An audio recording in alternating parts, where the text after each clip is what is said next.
विद्यार्थियों, सुप्रभात। Deoria senior secondary school के ऑनलाइन क्लास में आप सभी का स्वागत है। आइए हम सभी फणीश्वर नाथ रेणु के द्वारा लिखा गया पाठ इस जल प्रलय में, इस पाठ का जो प्रश्न उत्तर है इसके अभ्यास करते हैं। जिसमें पहला प्रश्न है, बाढ़ की खबर सुनकर लोग किस तरह की तैयारी करने लगे। तो इसका उत्तर है, बाढ़ की खबर सुनकर लोग घरों में ईंधन, दियासलाई, मोमबत्ती, आलू, सिगरेट, पीने के पानी, कंपोज की गोलियां और पत्र पत्रिकाएं एकत्र करके रख लिए, जिससे बाढ़ के दिनों में उन्हें किसी चीज़ की तकलीफ ना हो। दूसरा प्रश्न है, बाढ़ की सही जानकारी लेने और बाढ़ का रूप देखने के लिए लेखक क्यों उत्सुक था। तो उत्तर इसका इस प्रकार है, लेखक बचपन से ही बाढ़ पीड़ित क्षेत्रों में सहायक कार्यकर्ता, रिलीफ वर्कर के रूप में कार्य करता रहा है। राजभवन, इसलिए जब उसने सुना कि पटना के राजभवन, मुख्यमंत्री निवास, राजेंद्र नगर आदि क्षेत्रों में बाढ़ का पानी आ गया है, तो वह बाढ़ के इस विकराल रूप को देखने के लिए अत्यधिक उत्सुक हो उठा। अपनी इसी स्वभाव के कारण बाढ़ की सही स्थिति जानने के लिए लेखक अपनी आँखों से बाढ़ को देखना चाहता था, इसीलिए लेखक उत्सुक था। सबकी ज़बान पर, जो तीसरा प्रश्न है, सबकी ज़बान पर एक ही जिज्ञासा थी कि पानी कहाँ तक आ गया है। इस कथन के जनसमूह की कौन सी भावनाएं व्यक्त होती हैं। इसका उत्तर इस प्रकार है, सबकी जुबान पर एक ही जिज्ञासा थी कि पानी कहाँ तक आ गया है। इससे कथन से ज्ञात होता है, इसका पता चलता है कि लोग बाढ़ की विवेचना से बहुत दुखी थे। वह बाढ़ की स्थिति को जानना चाहते थे, जिससे यह अनुमान लगा सके कि उनका क्षेत्र बाढ़ से कितना सुरक्षित है, क्या बाढ़ का पानी उनके क्षेत्र तक पहुंच सकता है या नहीं। इसीलिए सबकी जुबान पर एक ही बात थी कि पानी कहाँ तक आ गया है। प्रश्न 4 है, मृत्यु का तरल दूध किसे कहा गया है और क्यों।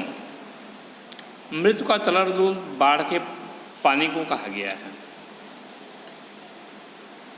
बाढ़ का पानी सबको अपने अंदर डुबोते हुए, तेज़ी से उफनते हुए बाढ़ के पानी को मृत्यु का तरल दूध कहा गया है। यह बाढ़ का पानी जिस क्षेत्र में पहुंच रहा था, वहां पानी वह अपनी गति और तेज़ी से सबको डुबोते हुए आगे जा रहा था, इसीलिए बाढ़ के पानी को मृत्यु का तरल दूध कहा गया है। आपदाओं से निपटने के लिए कुछ सुझाव दीजिए। ये प्रश्न नंबर 5 है। आपदाओं से निपटने के लिए हमें हमेशा सचेत और सजग रहना चाहिए। जैसे नदियों में गंदगी प्रवाहित नहीं करना चाहिए, प्लास्टिक, पॉलीथीन आदि से निर्मित वस्तुओं का कम से कम उपयोग करना चाहिए। घरेलू कूड़े को कूड़ेदान में ही डालना चाहिए। प्राकृतिक वनस्पतियों, जीव जंतुओं को किसी तरह का नुकसान नहीं पहुंचाना चाहिए। इस तरह से आगे प्रश्न नंबर 6 है, जब दानापुर डूब रहा था तो पटनिया बाबू लोग उलटकर देखने भी नहीं गए। अब बुझो इस कथन द्वारा लोगों की किस मानसिकता पर चोट की गई है। जब दानापुर डूब रहा था तो पटनिया बाबू लोग उलटकर देखने भी नहीं गए, इस कथन के माध्यम से लोगों ने उन लोगों की मानसिकता को बताया है जिनको केवल अपनी ही चिंता रहती है, जो दूसरों के दुख कष्ट का परवाह नहीं करते। दानापुर जब बाढ़ की पानी में डूबता जा रहा था तो पटना के लोग उसे तमाशा समझकर देखने के लिए आने लगे। प्रश्न नंबर 7, खरीद बिक्री बंद हो चुकने पर भी पान की बिक्री अचानक क्यों बढ़ गई थी। इसका उत्तर इस प्रकार है, खरीद बिक्री बंद हो जाने पर भी पान की बिक्री में इसलिए अचानक वृद्धि हो गई थी क्योंकि लोग पान वाले की दुकान पर रेडियो से आकाशवाणी पटना द्वारा प्रसारित बाढ़ से संबंधित समाचारों को सुनने जाते थे। समाचारों को सुनते हुए पान भी खा लेते थे, जिससे पान की बिक्री बढ़ गई थी। जब लेखक को यह एहसास हुआ कि उनके इलाके में पानी घुसने की संभावना है, तो उसने क्या प्रबंध किए? ये प्रश्न नंबर 8 है। जब लेखक को यह एहसास हुआ कि बाढ़ का पानी उसके क्षेत्र या उसके इलाके में घुस सकता है, तो वह अपनी पत्नी से पूछता है कि गैस की क्या स्थिति है।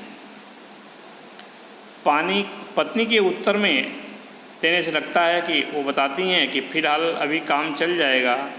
वह घर में खाद्य सामग्री, पढ़ने के लिए पत्रिकाओं, दवा, पीने का पानी आदि चीज़ों का प्रबंध भी कर लेता है। प्रश्न नंबर 9, बाढ़ पीड़ित क्षेत्र में कौन कौन सी बीमारियों के फैलने की आशंका रहती है? विद्यार्थियों, बाढ़ पीड़ित क्षेत्रों में जहाँ पर बाढ़ आ जाती है, वहाँ पर उस क्षेत्र में बुखार, प्लेग, हैजा, मलेरिया इत्यादि बीमारियों के फैलने की आशंका रहती है। प्रश्न नंबर 10 जो है,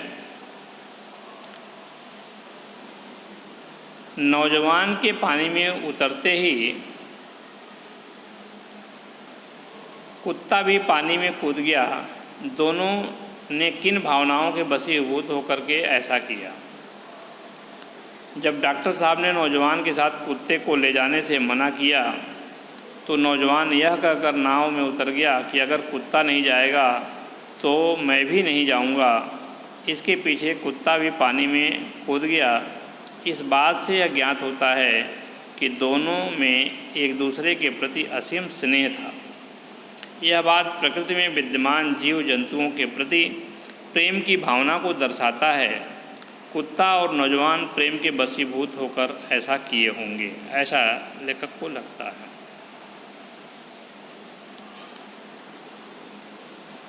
आगे है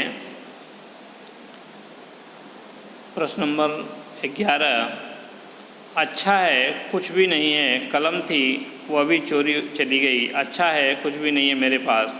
मूवी, कैमरा, टेप रिकॉर्डर आदि की तीव्र उत्कंठा होते हुए भी लेखक ने अंत में उपयुक्त कथन क्यों कहा? इस तरह से लेखक कहता है कि अच्छा है कुछ भी नहीं है, कलम थी वह चोरी चली गई, कुछ भी नहीं मेरे पास। इस कथन को कहने से पूर्व लेखक यह सोचता है कि काश हमारे पास कैमरा और टेप रिकॉर्डर होता तो इस जल प्रलय को दृश्य श्रव्य माध्यम के द्वारा स्मृतियों में सुरक्षित रखता। लेकिन जब वह साधारण बाढ़ को साक्षात प्रलय के रूप में बदलते देखता है, तो यह सोचकर संतोष होता है कि हमारे पास इस जल प्रलय में बहने के लिए कुछ भी नहीं है।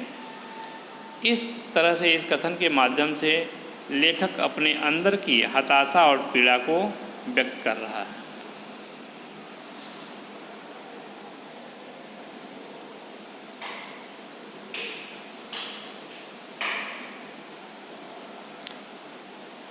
यह पाठ जो है क्या संदेश देता है? यह पाठ इस बात का संदेश देता है कि प्रत्येक व्यक्ति को पारस्परिक सहयोग की भावना से रहना चाहिए। खुद समस्याओं से उबरने के साथ साथ दूसरों को भी समस्याओं से उबारने का प्रयास करना चाहिए। मनुष्य के साथ साथ जीव जंतुओं से प्रेम करना चाहिए।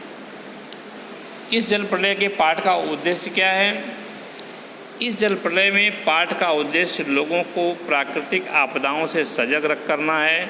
प्राकृतिक आपदाओं के आने के कारण का पता भी लगाना है इस पाठ का मुख्य उद्देश्य। विद्यार्थियों, आज ये पाठ इस जल प्रलय में समाप्त होता है।